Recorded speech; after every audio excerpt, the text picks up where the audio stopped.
we begin in Hong Kong, where tensions are high as protesters rally near the Prince Edward MTR station. And that's where many believe 3 protesters were killed during violent clashes with police on August 31st, though officials have repeatedly denied this.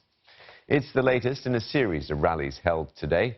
Earlier, demonstrators, many of them masked, gathered this afternoon in several shopping malls, singing songs and chanting slogans.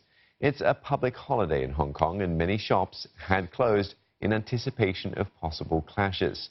Authorities have charged the first 2 people with violating the anti-mask law.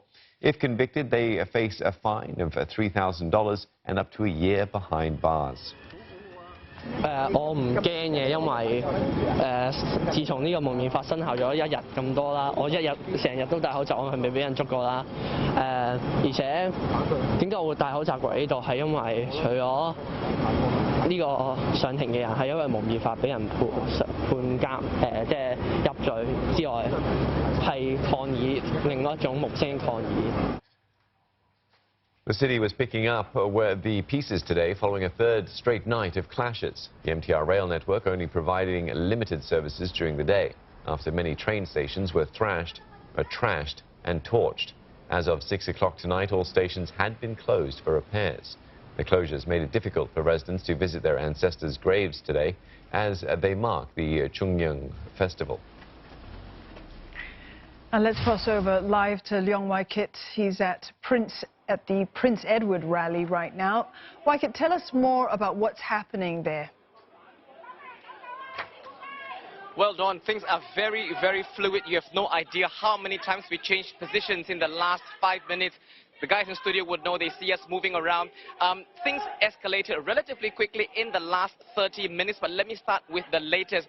Right now, residents around this area are just taking turns to berate police officers. They are on my right to your left. I'm just going to get my cameraman to now pan over. Now, you can see that they are now behind these yellow shields. Now, let me explain what happened earlier. People were, gathered outside the Prince Edward MTR station, which is beside the Mong Kok police station. They were here really to set up what might look like a funeral site, because today in Hong Kong is a day where people remember their ancestors. Now, up to today, people still believe that some people had died at this MTR station on August 31st during police enforcement, although the authorities have repeatedly refuted this. So they were here earlier. But then again, at around 7:30, 7:40 Singapore Hong Kong time, somebody took bricks and threw it in that direction. And then the police reacted by firing 3 rounds of what I believe to be either rubber bullets or sponge bullets. And that was when our safety gear would have to be, geared up.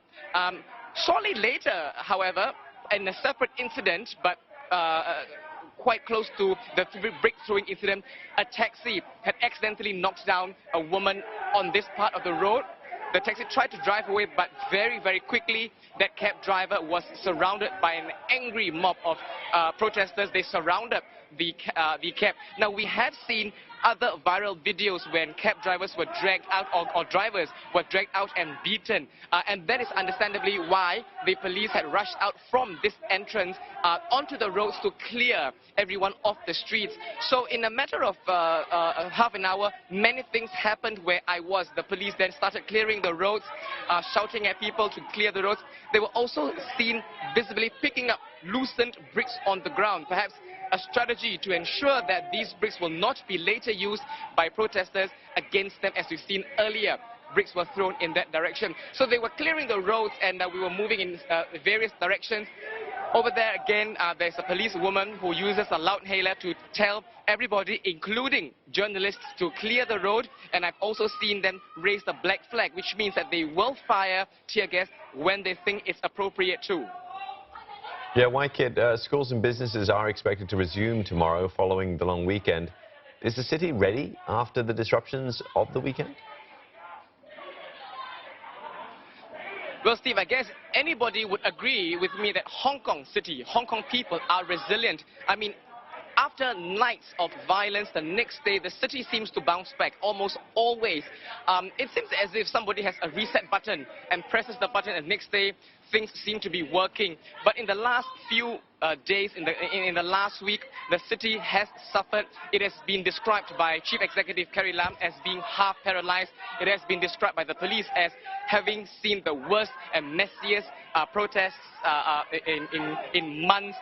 Yet, every time we go out the next day, things seem to be back to normal. Perhaps roads still need certain restoration works. Perhaps MTR stations still need to remain to be closed for repair works. But these are quickly done as soon as they can. The issue here is not the physical bouncing back, it's not the physical mending. It is how the authorities, as well as people, can mend that rift, can mend that distrust.